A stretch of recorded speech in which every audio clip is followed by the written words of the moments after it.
Hi guys, it's great to be with you here. First of all, thanks to William and the whole China Accelerator team for inviting me to join my insight. Today, I'd like to speak about how you can leverage your investor.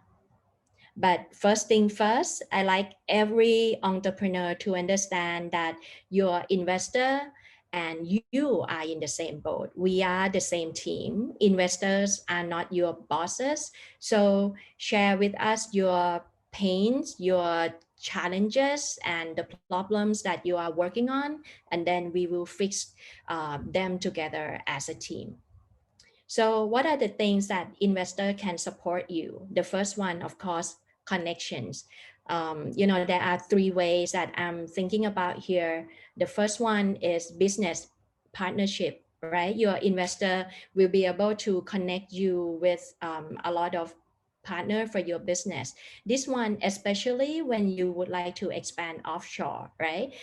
Your investor who has the team on the ground will be able to give you sort of like the briefing of how, like for example, I am here in Bangkok based in Thailand. If any of my startup would like to expand to Thailand, I'll be able to give them the briefing of Thailand landscape, the rules and regulation, the customers here, the preference here, right? So the next one is fundraising. Of course, your investor for this round will have connection for the investor for the next round.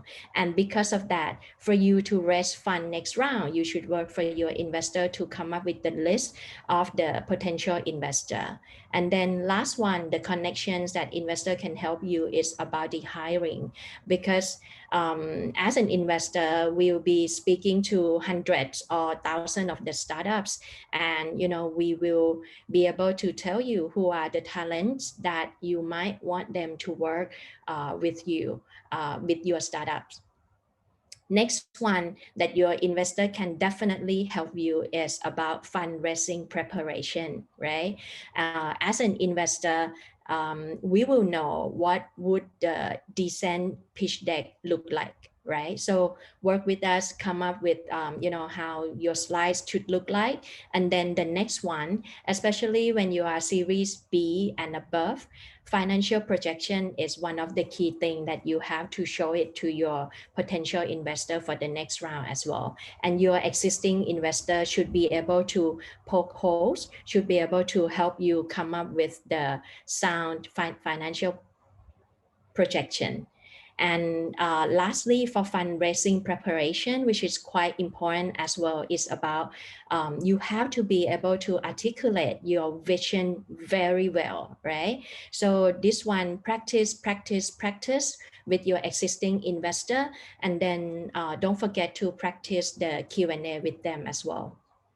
Next, let me come back to hiring a bit, because I feel that this is one of the support that you should use your investor. I already touched the first one, which is supply of candidates.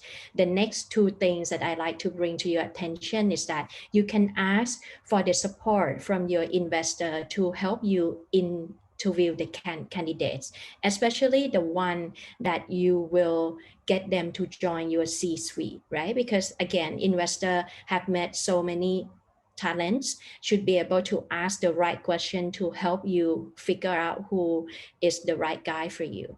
And then lastly, which is quite important as well, your investor will be able to help you convince the candidates, because especially if you are in C stage or Series A, right? You will not have a lot of cash lying around. You might not have a lot of growth yet, and you might not already well known in the market, right? So in order to attract the strong candidate to join your company, it might not be enough for you to tell them, to convince them, use your investor, right? Your investor will be able to tell the candidates, hey, out of 50 startups in this sector that I talk to, why I believe in this startup, right? And then hopefully that candidates that your investor help convince will join your startup.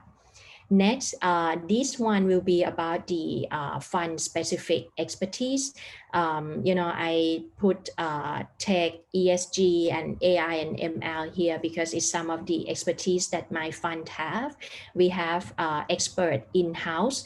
So for example, with AI and ML, when you would like to build a team, as a founder, you might not know what are the right questions to ask the candidates, what are the tests for them to do, right? So the expertise in your investor fund could help you on this front. And ESG as well. ESG become a big new thing that you probably want to have ESG practice in your startup, and you don't know where you should start. The expert in your VC could help you lay out what are the metrics that you should go after, what are the metrics that you should measure.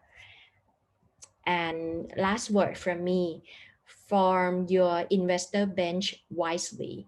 Don't just look at the money as the first thing first, right? Because this is the marriage. So, just like any marriage, money is not the most important thing. It's about compatibility, understanding, and have the same belief and share the vision, right? And then with the support as well. So when you pick your investor, pick based on the support that each of them can give it to you so that you will form your Avenger team. So lastly from me, if you would like to get in touch with me, Openspace, we are an investor that based in Singapore. We invest in series A and B startups. This is my email address. If you would like to get in touch with me, just drop me a line. Thank you so much.